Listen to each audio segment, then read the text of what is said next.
Bonjour à tous, bienvenue sur Investir en crypto, j'espère que vous allez bien. Aujourd'hui on se retrouve pour analyser la crypto-monnaie Luna. Alors pourquoi je vous l'analyse? Tout simplement parce que on le voit, elle est rankée 10e sur le CoinMarketCap et elle continue à réaliser sa performance à la hausse, tandis qu'on a quand même vécu hier ce gros crash du Bitcoin qui a fait chuter également tous les altcoins. Et vous le voyez, elle est bien remontée et elle est même repartie au-delà de où est-ce qu'elle nous avait quitté au moment où on avait vécu ce crash. Donc très intéressant selon moi. Qu'est-ce que cela en vaudra pour ce début d'année 2022? On ira aller chercher des targets de prix jusqu'à ce mois de janvier 2022. Donc juste avant de commencer la vidéo, je me présente, je m'appelle Rémi, je vous apprends à investir dans les crypto-monnaies dans le but de vous diversifier et que vous réalisiez des plus-values sur ce marché. Vous avez la possibilité, si vous le souhaitez, de vous inscrire sur les plateformes Bybit, Binance et Gate.io si vous voulez réaliser votre premier investissement, et vous pouvez également me laisser un pourboire sur ces portefeuilles-là si vous le souhaitez. Alors on commence directement sur le graphique de la crypto-monnaie Luna. Alors cette vidéo sera uniquement une analyse technique. Je travaille encore une fois de mon côté pour vous fournir des vidéos corrélant analyse technique et analyse fondamentale. C'est vraiment ce vers quoi je veux pencher pour l'avenir de cette chaîne YouTube. Donc pas d'inquiétude là-dessus, ça va y venir et probablement que je commencerai à vous développer ce genre de vidéos vers la fin de ce mois de décembre. Donc si on zoome sur la crypto-monnaie Luna, dans un premier temps, on va regarder dans quelle tendance on se situe. Pour ce faire, on va le voir plutôt à court terme. On va prendre à partir d'ici la précédente ascension qu'on avait pu vivre, dans quelle tendance on se situe depuis ce 19 août 2021. On peut le voir grâce à deux choses, que nous sommes dans une tendance haussière. Ici, nous avons une résistance extrêmement pertinente qui se fait toucher une fois ici, deux fois. Là, ça a un petit peu mangé vu comment je l'ai positionné. Trois fois. Une quatrième fois, même si ça mange un petit peu au-dessus, on peut le compter. Et puis ici, ça a été utilisé en tant que support. Et avant, dans cette période de février 2021, ça avait également été utilisé en tant que résistance. Alors pourquoi la crypto-monnaie Luna a, selon moi, un très bon potentiel pour la fin de cette année 2021 et puis aussi le début janvier 2022, année qu'on va bientôt entamer? Il y a plusieurs raisons à ça. Dans un premier temps, rien que en dézoomant comme ça, vous voyez qu'on est dans un canal haussier, donc ce serait pas étonnant de voir la crypto-monnaie osciller entre le plus bas qu'on a de ce canal au plus haut, etc. en continuant de cette manière. Mais là, j'ai envie de vous dire, c'est un petit peu trop basique de vous montrer ça, même si c'est tout à fait probable que ça arrive. Ce qui est intéressant, ce sera de s'attarder sur les indicateurs comme celui du RSI ou notamment celui que j'aime bien utiliser aussi, l'extension de Fibonacci. Juste avant de passer sur ces indicateurs-là, je vais dézoomer le graphique et puis nous pouvons également voir qu'on a un joli canal haussier qui avait lui débuté depuis ce début d'année 2020 en mars. Donc très intéressant puisque vous voyez, on a cette résistance qui est très bien confirmée par le plus haut qu'on peut visualiser ici, mars 2021, mais également grâce aux touches qu'on a pu réaliser ici fin février 2020 en tant que résistance, mais également en tant que support en février 2020. Donc on a là une résistance pertinente et qui est parallèle, mais alors avec exactitude, de notre support qu'on peut voir ici qui a été touché beaucoup de fois. Vous le voyez ici, ça a pas mal stagné et puis aussi de ce côté-là cet été 2021. Donc on a là un joli canal haussier à court terme, mais également un joli canal haussier long terme. Et puis si on regarde simplement là où on se situe actuellement au niveau du prix, donc on est dans les alentours des 68 $ au moment où je tourne cette vidéo, on est plutôt proche de cette zone du support, de ce canal long terme, que cette zone de résistance de notre canal long terme. Donc on a déjà là une bonne nouvelle, ça veut dire que si le bull run continue à se développer et croître, on aura de fortes chances de se rapprocher de cette zone de résistance de ce canal long terme. Donc déjà on pourrait s'attendre peut-être à la fin de ce bull run à espérer des targets de prix dans ces eaux-là. Mais nous on va simplement s'attarder sur la fin de cette année 2021, donc quel genre de target pourrions-nous atteindre avant d'entamer l'année 2022? Pour ce faire, je vais utiliser les deux indicateurs que je vous ai parlé, le RSI et puis le retracement de Fibonacci. Dans un premier temps, on va analyser le RSI pour voir plus ou moins où est-ce qu'on se situe en plus du graphique qu'on a sous nos yeux. Et puis après, j'utiliserai l'indicateur de l'extension de Fibonacci qui nous permettra d'évaluer des targets de prix à atteindre. Alors vous le voyez en daily, là, on est vraiment en train de frôler cette zone de surachat. On est entre les deux zones de progression haussière et zone de surachat, ce qui fait que si on a une poussée du Bitcoin qui fait qu'on remonte rapidement vers la zone des 69 000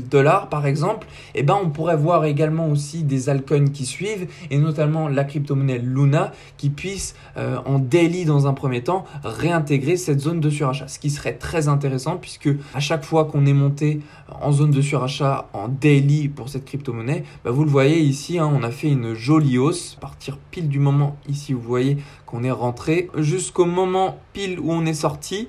Et ben ça avait fait 227%. Donc c'est très intéressant puisque comme on est vraiment en train de frôler cette zone des 70 au niveau du RSI, et si on repasse dans cette zone de surachat, on pourrait très bien réaliser encore une fois ce genre de performance.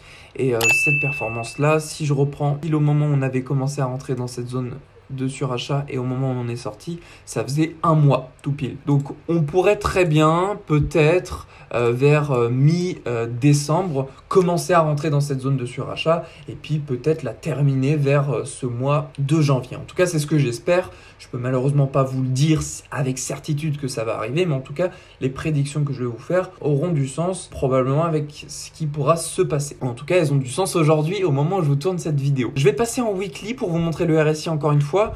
On a là une crypto-monnaie qui est très intéressante puisque vous le voyez, en plus qu'au niveau du RSI en daily, on a une zone intéressante dans le sens où ça navigue entre la zone de progression haussière et la zone de surachat, ce qui veut dire qu'on est plutôt bull pour cette crypto. Et ben vous le voyez également en weekly, c'est pareil. Donc on n'est pas là que sur du court terme, on est également là sur plus du moyen terme et c'est intéressant puisque là on n'est pas dans cette zone d'hésitation, même si vous voyez que ça a pas mal hésité, mais là comme on est sur des durées beaucoup plus conséquentes, vous voyez à partir du moment où on a eu cette hésitation, ça a commencé en début d'août 2021. C'est une période d'hésitation mensuelle et pas journalière, donc ça c'est plutôt intéressant. Ce qui nous laisse le temps, comme on l'a actuellement, on est dans une zone de surachat, que si on repart dans cette zone de progression haussière, et ben ça pourrait nous laisser au moins 3-4 semaines, ce qui nous laisserait largement ce temps de prendre des décisions de vente ou de modifier quelques stratégies si vous en avez mis en place. Et puis pour terminer au niveau du RSI, vous voyez que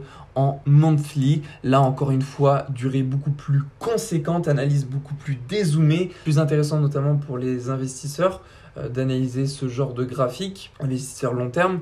Et ben là vous voyez qu'on est clairement dans une zone de surachat. Donc sincèrement pour la crypto-monnaie Luna, aucune inquiétude à avoir. Flash crash, crash Bitcoin, je sais pas quoi, pour le moment on est vraiment dans ce sens d'aller chercher les choses à la hausse. Donc pour ma part en tout cas, pas d'inquiétude pour cette crypto-monnaie là. Maintenant je vais repasser en daily, ce qui va nous permettre d'analyser les targets de prix à atteindre pour ce début d'année 2022. Pour ce faire, on va utiliser l'indicateur de l'extension Fibonacci juste ici et puis on va se positionner à court terme avec le plus haut qu'on a ici 9 novembre 2021 au plus bas qu'on peut resituer juste ici 26 novembre 2021, ce qui nous donne des targets de prix très intéressantes. Et si on zoome un petit peu, vous voyez qu'on a rebondi pile sur cette zone des 2,618 qui correspond à la zone des 86 $.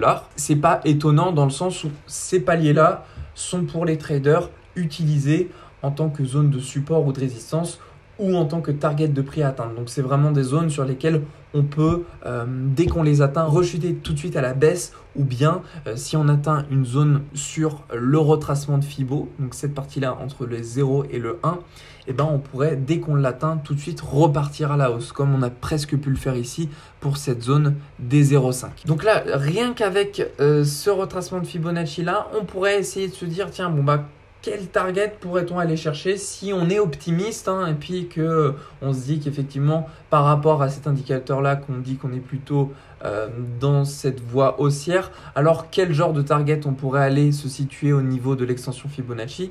Et dans un premier temps ce serait tout simplement d'aller retourner aller chercher cette zone des 86 $. Ce serait vraiment la première des zones à aller chercher pour cette crypto-monnaie là. On va placer tout simplement une target de prix ici. Ça n'est pas effectivement un prix très psychologique, mais comme c'est placé sur un des paliers de l'extension Fibonacci, je le mets quand même en position. Et puis si vous préférez vous attarder sur des targets psychologiques, vous n'avez qu'à simplement être un petit peu plus pessimiste et baisser ça à 85 $. Comme ça vous avez presque, on va dire avec certitude, de closer votre vente. Alors je sais même pas si ça se dit dans le monde du trading, closer causé une vente, mais enfin, c'est pas grave.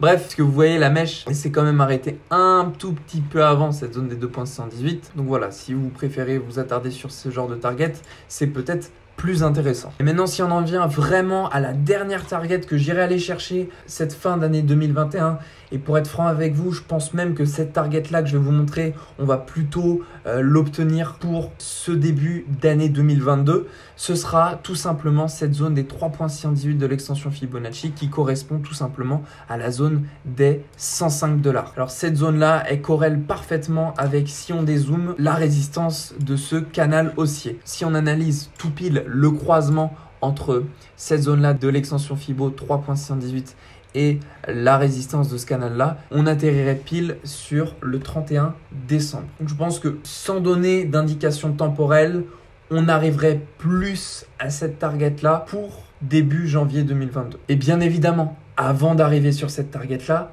on a cette possibilité de faire, pourquoi pas, un rebond, peut-être revenir aller chercher ce support-là pour aller repartir chercher cette zone-là des 105 $.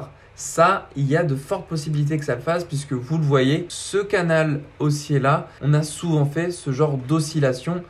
Par exemple, ici, on est monté, on a pas mal stagné, on est redescendu, on a été chercher cette zone de support, on est remonté d'un coup, on a été chercher cette zone de résistance, on a stagné vers le milieu, on est reparti ici, toucher la zone du support. Et puis finalement, on est remonté pour atteindre cette zone de résistance. Donc il y a soit cette possibilité de repartir en bas ou cette possibilité, comme on avait pu le faire par exemple ici ou encore ici, de stagner à la hausse ou vers le milieu. Et puis après, on aurait cette possibilité d'atteindre cette target des 105 $. Et puis je voulais également vous montrer le fait qu'on a ici une zone de convergence très puissante et très intéressante au niveau de la zone des 86 $. Puisque vous le voyez ici, en traçant une extension Fibo en partant du plus haut mars 2021 au plus bas qu'on a pu enregistrer le 23 mai 2021, eh bien on voit une zone de convergence très intéressante entre cette zone d'extension 2.618 et celle des 4.236 qui correspond tout simplement à la zone des 85-86 $. Donc on a là vraiment une zone sur laquelle on aura probablement de fortes chances à l'utiliser en tant que résistance avant de la dépasser. Donc ce ne sera pas impossible de voir effectivement une stagnation autour des 85 $. Voilà, c'en est tout pour cette vidéo. J'espère qu'elle aura pu répondre à la plupart des questions que vous êtes posées avant de cliquer sur celle-ci. N'hésitez pas à mettre dans les commentaires, selon vous, les targets qu'on pourra aller chercher pour la fin de ce bull run 2022. Je vous souhaite à tous une très belle journée. Prenez soin de vous et on se retrouve dans la prochaine vidéo.